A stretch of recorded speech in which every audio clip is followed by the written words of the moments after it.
Here with reaction, Fox News contributor Joe Concha and former Arkansas Governor Mike Huckabee. Governor, you've lived this. Joe, you've covered this. Governor, I don't think it's ever been this bad, and I did predict a long time ago, back in 07 and 08, that journalism is dead. I had no idea at the time how right I really was. Yeah, the truth is, Sean, Elvis Presley is more alive than journalism is today, and that's just an absolute fact. It's long been gone, and I thought that this article, you alluded to it earlier, from the NPR veteran of 25 years, was stunning, not in its revelation of something we didn't know, but in his admission of it. I mean, just coming out and saying what all of us have felt now for years, and I think the obvious question to that is, why in the heck do taxpayers invest a dime in something that absolutely hates half the country and half of the people who are helping to pay for it? Maybe it's time to just say, with the deficits we have and the incredible debt we have, there are some things we need to get rid of. We could start there.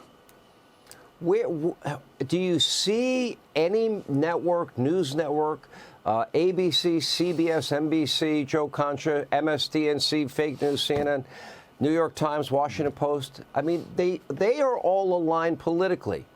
By the end of this election cycle, combined, this will be the biggest campaign contribution in the history of presidential elections. That's it.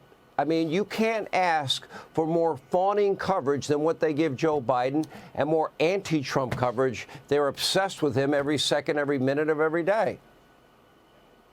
Sean, you want to know how broken, utterly broken our media is, to your point?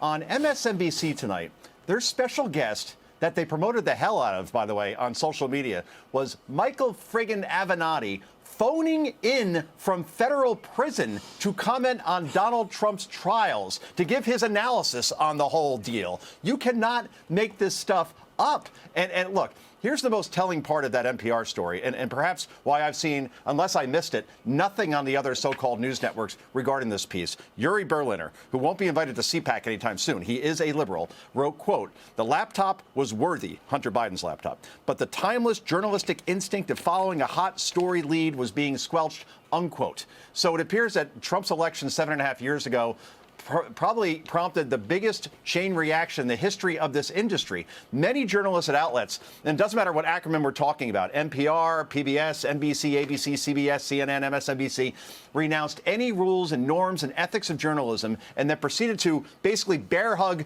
publicly what many of them always were privately: political advocates and activists, and in the most insufferable and pious way possible. And this posturing was only compounded by the fact that their friends in the media all cheered each other on with likes and retweets, which is the ultimate gold stars to those impossibly insecure and attention-starved people. And what this NPR piece shows, Sean, Mike, is that they believed that they were on the right side of history, making their blind partisanship justified, all while saving democracy, they say, from a man who they believe was worse than Hitler, Stalin, Mao, Darth Vader, and, Dark Helmet combined, Sean. Governor Huckabee, look at what we learned this week. We saw that the Biden campaign was furious, and they let the media know it because they weren't covering Donald Trump to their liking on the issue of abortion. And all they did in this case was accurately lay out what Donald Trump had said. And then, of course, how many in the media are ignoring Death to America chants in Michigan? And I think this is of grave importance because the Democrats and Joe Biden and their campaign, they are scared to death. 100,000 Democratic primary voters in Michigan didn't vote for Joe Biden. 18.9% of those votes went against him, 50,000 in Wisconsin. So Joe Biden now would rather sell out our ally Israel in their war against terror, the worst attack in their history. So he would have a better chance of winning Michigan and Wisconsin and other states. Wow, that in and of itself should be a massive story. Well, it should be. It's such a crass political position to take when the lives of Jewish people in Israel are literally on the line. And here is a country, the most freedom democratic country in all of that part of the world, the only one, in fact. And it's threatened with its very existence, and Joe doesn't seem to really care. It's stunning. And here's the White House yelling at the press, telling them the story that they ought to be covering. And it makes me think of, when you watch a basketball game and the coach goes and yells at the refs, and suddenly all the calls start going differently.